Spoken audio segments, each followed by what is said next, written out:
Good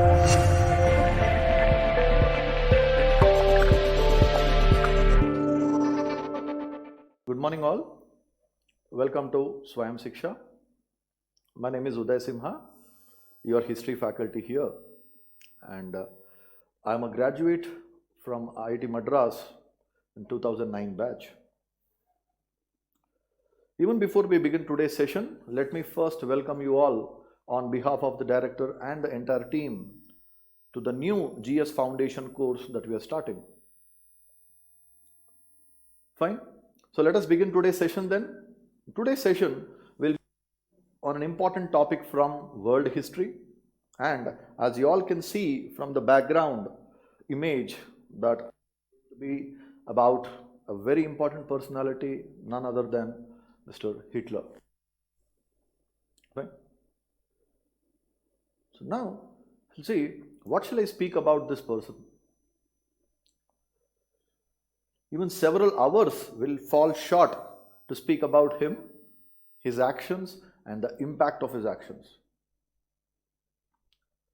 Because he is one among those few individuals who have single-handedly changed the direction of the world history. He is the man who plunged the entire world into a war which came to be known in the world history as the Second World War. And you know how many deaths this war led to? Nearly 70 to 80 million. I again repeat, 70 to 80 millions of deaths. And somewhere it was this person who started this war. So one person started a war which led to 70 to 80 million, that is 7 to 8 crores of people died during this war. Second, he dreamt of a new world order in which he wanted to make his country, Germany, as the supreme power of the entire world, and that was one main reason why he started World War II. Fortunately, Germany got defeated in this war. Hitler committed suicide, and his dreams were shattered. Fortunately, I repeat again, because had this guy been successful, the history of the world would not have been this way. Today, the situation would have been really very, very different, beyond our expectations. And then, in spite of Hitler being defeated, he still has an impact. He has left such an impact on the world that impact we can see in our daily lives even today.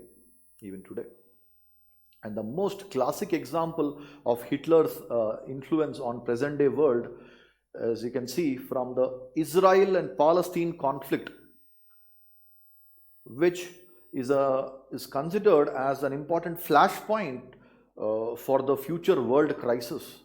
Because even a month or two ago, you might have heard in the news about the heavy bombing on both the sides, the Israel and Palestine, and somewhere at the roots of this problem lies the actions of this individual, Mr. Hitler. Fine. So as you can see, if we can keep continuing talking about this person for hours together, but that is not the purpose of the video. The purpose of today's video is that we are going to deal about Hitler from an examination point of view. Right?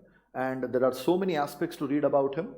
But however, in this class, I am going to restrict myself to three aspects of this person. As you can see, the three things that we'll deal today will be his early life. Who was he? Where was he born? How was his childhood? What were his ambitions in life? But then things started changing. He was never a bright child, or there was nothing so special that he is going to become a great person in the future. He never showed any such signs of this greatness in his childhood. But a serious turn came in his life, and you'll see he started as a common man like all of us, and his ascent to power, and finally he became the architect of the World War II. And the last aspect that we will deal today will be the Holocaust, the mass murders of the Jewish people committed by Mr. Hitler. Again, I repeat myself, this is not a, we are not trying to cover all the aspects. These are the three aspects. In the rest of the lectures, you'll learn more about this personality. Fine. So let us take each of this component one by one and go ahead. Let us look at his early life.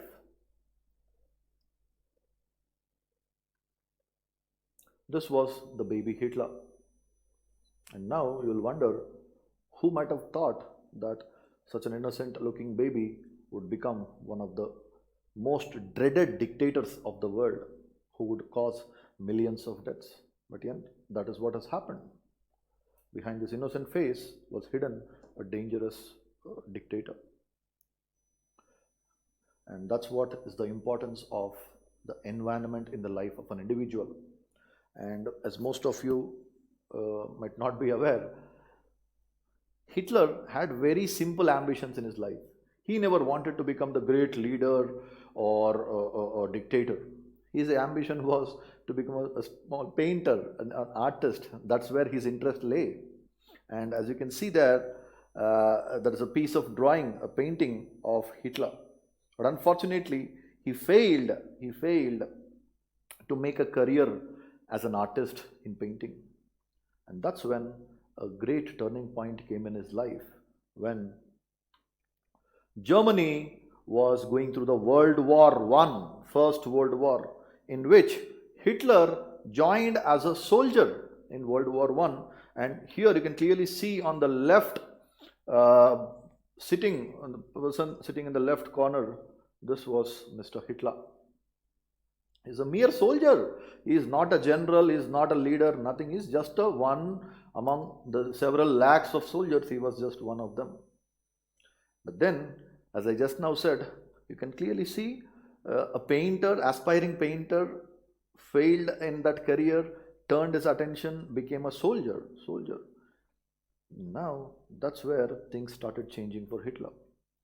To understand what kind of an impact this World War I is going to have on him, we'll have to see a small background which will bring us to a topic called the Treaty of Versailles. Treaty of Versailles. What is this treaty? See, the World War I, Hitler participated with full energy and force, enthusiasm. But unfortunately, in the World War I, Germany got defeated. And that created a sense of a deep pain and sorrow and despair in the heart of Hitler. And as if the defeat was not sufficient, Germany was forced to sign a treaty called Treaty of Versailles by two countries, mainly Britain and France. It was these two countries which, because Germany had been defeated, so they forced Germany to sign this treaty, Treaty of Versailles. And what is this treaty all about? This treaty, as you can see there, was trying to ensure that Germany will become so weak that it will never again be able to rise and pose a threat to Britain and France. So you can clearly see the negative intentions of Britain and France, that having defeated Germany in the World War I, they put so many restrictions on Germany that Germany was declared the sole responsible country for the war, as if these people didn't have any responsibility for it. And because they imposed that responsibility on Germany, Germany had to pay some billions of dollars. You can see the image is also capturing that irony there, that billions of dollars were imposed as a fine upon Germany, saying that Germany was responsible for the World War I and it had to pay as a compensation for all the damages that these countries had sustained. And as you can see from the image, it's very clear this amount is very, very huge. It was beyond the paying capacity of Germany. Fine. And then you can also see the kind of military restrictions that were imposed upon the Germany that the army had to be only 1 lakh, no submarines had to be used, no aeroplanes, no only 6 battleships, and all such kind of restrictions, and all its colonies, all the colonies of Germany had to be surrendered. So it's clear that when such a treaty was imposed upon Germany, where the Britain and France have snatched away all the German colonies, they have imposed so many military restrictions that you cannot build submarines, you must not have any air force, you need to maintain only 1 lakh army strength. So these were the kind of restrictions imposed on Germany. So you can imagine what kind of an effect this treaty would have had on Germany. Many people in Germany felt humiliated, and there was a urge building, a compelling urge among them to somehow take that feeling of revenge upon Britain and France. So this, among all such kind of Germans who were burning with a sense of anger against the Treaty of Versailles imposed by Britain and France, Hitler was one among those people.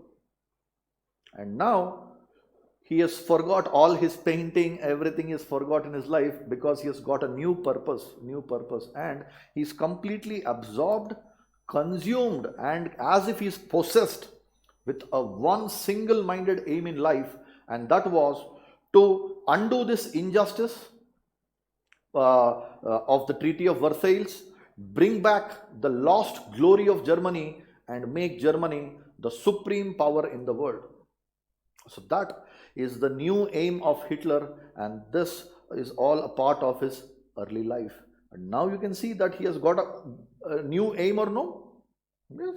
And now he is going to move towards that aim, and that brings us to the second heading of this lecture, his rise to power. Fine. So let us see the second aspect now.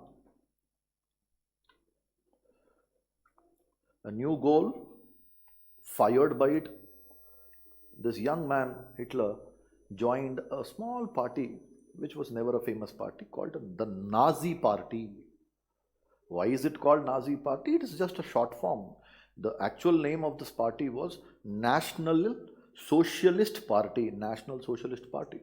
But then the National Socia, that became, in German they generally pronounce S as Z. So that National Socialist Party became Nazi Party for short. So now this young chap joined this party, and where many of the people, of the members of this party, already had this pain of the Treaty of Versailles. They wanted to take revenge against the Britain and France. So as a young member, he joined this, but he was not like any other member. He was known to be a very fiery speaker. As you can see from the very image, it is communicating the dominating the attitude of this guy, and he kind of brought a new energy into the party with his speeches, and people stood completely silent and mesmerized by his speeches, and everyone started taking this guy seriously. And very soon, as you will say, as I just now said, his speeches became so popular that more and more people started coming to listen to his speeches, and very soon his popularity rose so high that from one member of the party, he became the leader of the Nazi Party. And he gave a new ambition to all the members of the party, because they really wanted to make Germany great again. They don't want some external powers to keep Germany subjugated. Who are they to put restrictions on us? So with all these ambitions, he is going to move forward. And very soon he realized one thing, that all these speeches inside a small party may not bring the real change that he wanted to. And for this purpose, he was waiting for an opportunity to capture political power, because only when you have the power of the government in your hands that you can fulfill your ambitions and dreams without any barriers.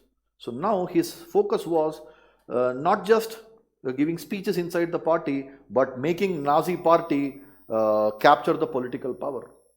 Just as things were going on, we see that in 1923, Germany was going through a severe economic crisis.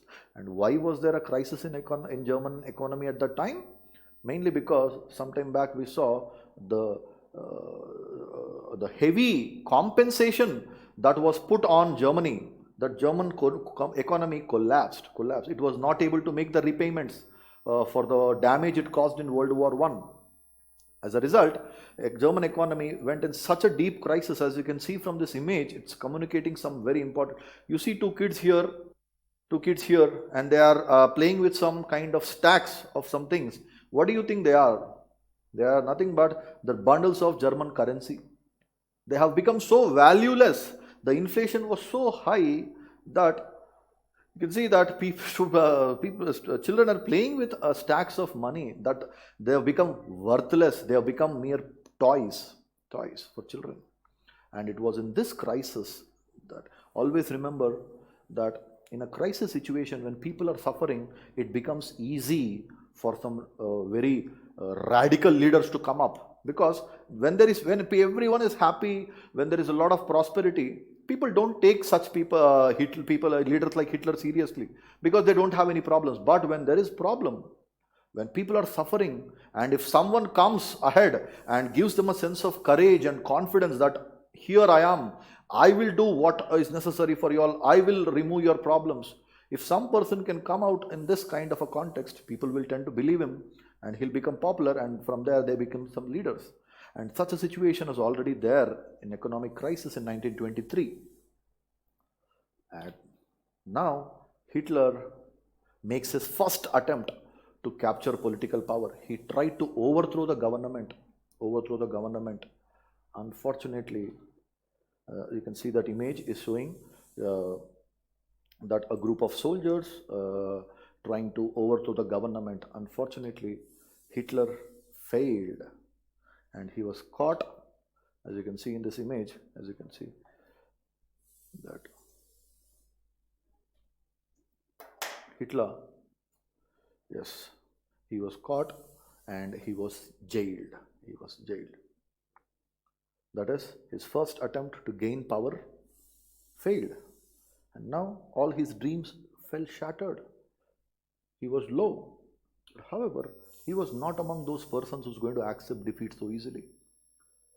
In the jail, he utilized his free time for some constructive purpose. He started penning down his thoughts into a book, and this book's title is Meinhof. It's a German word which in English translates to be my struggle. And what do you think is he has written down in this book? He has written down his vision for Germany. How does he see the future of Germany? And not only that vision, he also wrote down the strategy by which he wanted to achieve that vision. And very soon, this book became quite popular. And for all the members of Nazi party, this became a kind of a Bible, which contains the essence of the Nazi party and the vision of their leader and the strategy by which he wanted to achieve this vision. Fine. What is that vision? As simple as it is, restore the supremacy of Germany, undo the injustice done by the Treaty of Versailles, take a revenge against Britain and France, wipe them out and make Germany the superpower of the world. This all vision of this personality. Now, lucky for him, he was released from the jail. Why? Because he gave a promise to the police authorities saying that from now onwards, I will try to capture political power, but not by such illegal means of overthrowing the government, but like everyone else, I will also have my own party. We will campaign, we will participate in the elections and gain majority, and I will capture political power through legal means. So on this understanding, Hitler was allowed to left from the jail. He was freed from the jail. And from 1924 and 25, He had been putting his best efforts forward to spread his party ideology, but unfortunately, there were many people really were not attracted to him, because after the 1923 economic crisis, which we just now saw, the German economy started recovering again. So because people were not suffering, no one really gave importance to his thoughts. But again, Hitler's life is going to see a new turning point, and he got the opportunity that he was waiting for. And this was the 1929 Great Economic Depression.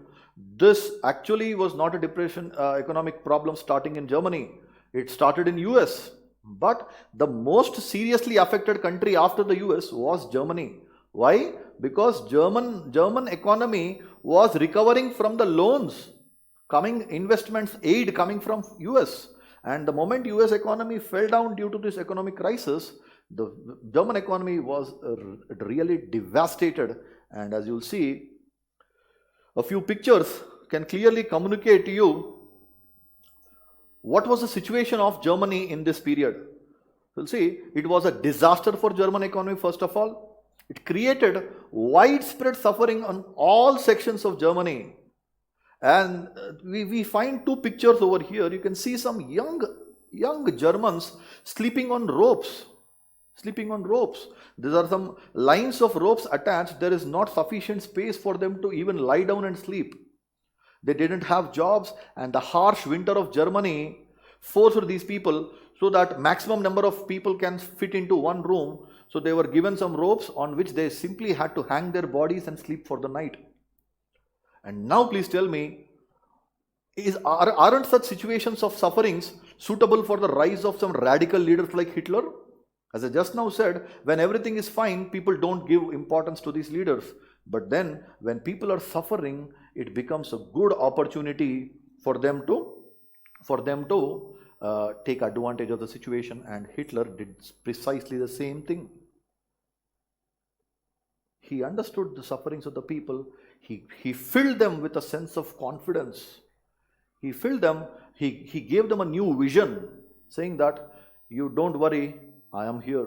I know why are you like this today. I know who is the cause. I will wipe them out, and I will again make Germany great. That is, he gave a sense of a hope, that people have lost all hope. They felt that it is done. Germany is gone. But this guy comes and says, no, it is not the end. This cannot be the end. Germany is a great nation, and we will restore it back again. And if you just have a glimpse of his speeches in the YouTube, just go and look at a few of his speeches, and from his very body language, you will understand what kind of a personality he was. And very soon, the Great Economic Depression became a blessing for Hitler, because now people started listening to him because they're suffering. So now, and gradually you'll see the popularity of Hitler starts rising, and the image there is clearly communicating the emotions this guy was filling the people with. He was firing them with his speeches.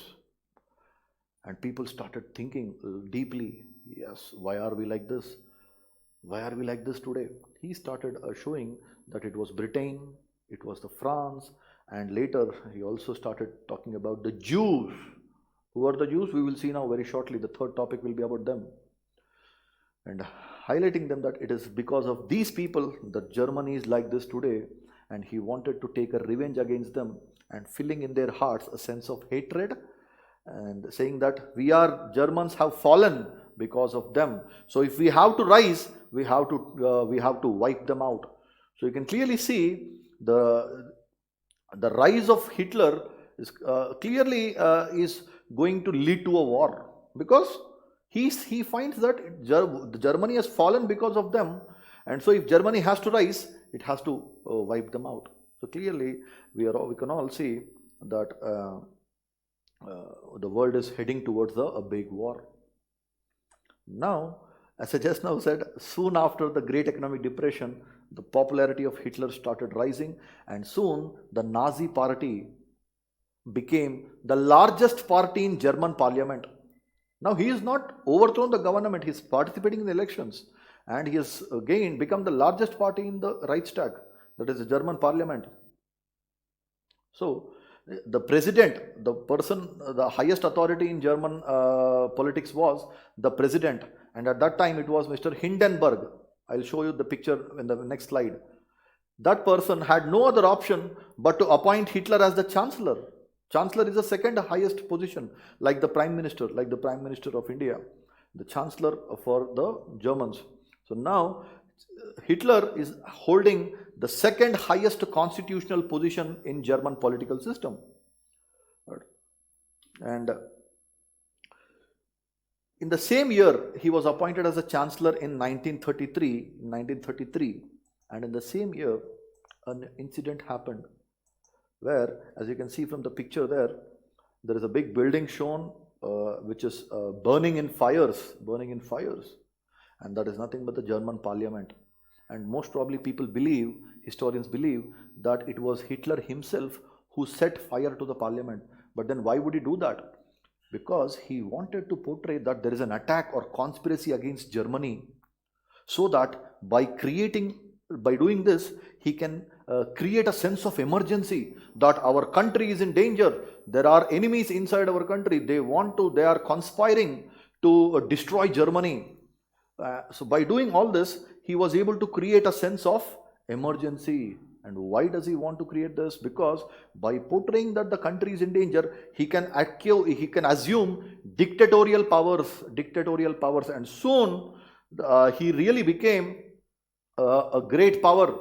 And as I just now talked about Mr. Hindenburg, the person sitting on the left was the President Hindenburg. And fortunately for Hitler, in 1934, President Hindenburg died. Now what happened as a result of it? There was only one authority above Hitler, that is President, and even he died in the very next year, 1934. So as a result of which, all the powers were concentrated in the hands of Hitler, and there is no stopping him, and he was free to achieve all his ambitions. And very soon you can see he started building a huge military, as the image is communicating you all. You can see there, that is the kind of support this guy was drawing. That was his power of his speech. And he inspired many of the Germans to do many things, and that is clearly Hitler at the peak of his power. And he transformed Germany into a great military power, which is soon going to lead to a big war, the Second World War. Fine? Here, I stop the second component of the discussion, I stop it here. Although I am kind of doing it more superficially in the class, exactly we will have with more details. But then this is to give you all a feel, as to how Hitler, just a small soldier, he is not even a soldier, he started as a painter. From a painter to soldier and to the supreme leader of Germany, that was the rise of this person. So that is the main purpose here. To appreciate the facts will be seen later. One has to have the basic story outline. Okay. And then how did this lead to Second World War, and all these things will be dealt as part of the next class. So now, coming to the third and the last aspect of today's discussion will be the Holocaust. What do we mean by this term? See, Hitler believed in a theory, something which all of us have heard this term, racism. What is racism? Racism is a belief that certain individuals are born with certain kind of biological features which make them superior to others. That just by birth, some individuals or some communities are considered to be superior. And even this person had similar such concepts, ideas, and he believed that, as you can see from the images there, what do you find there is some heaps of dead bodies or corpses. And whose bodies were these? These bodies belong to a particular community, mainly the Jews. Who are the Jews? The Jews are the people who follow the religion of Judaism. the people of modern day Israel, most of them are the Jews. Now, why was this guy killing so many Jews over here? Just see, and you will learn that throughout this entire episode, he killed nearly 60 lakh Jews. One person, Hitler, killed 60 lakh Jews. You can just see the number of bodies that you can find there in the pictures. Fine? And from childhood, he grew up in an environment, an atmosphere which was filled with anti-Jewish sentiments, anti-Jew sentiments. And now, why people hated Jews and all those things will be dealt as part of the main other class. But here, simply see that, yes, this guy had a severe anti-Jew feeling, which gave rise to all these things. As I just now said, he believed in the superiority of the Aryan race, Nordic Aryan race.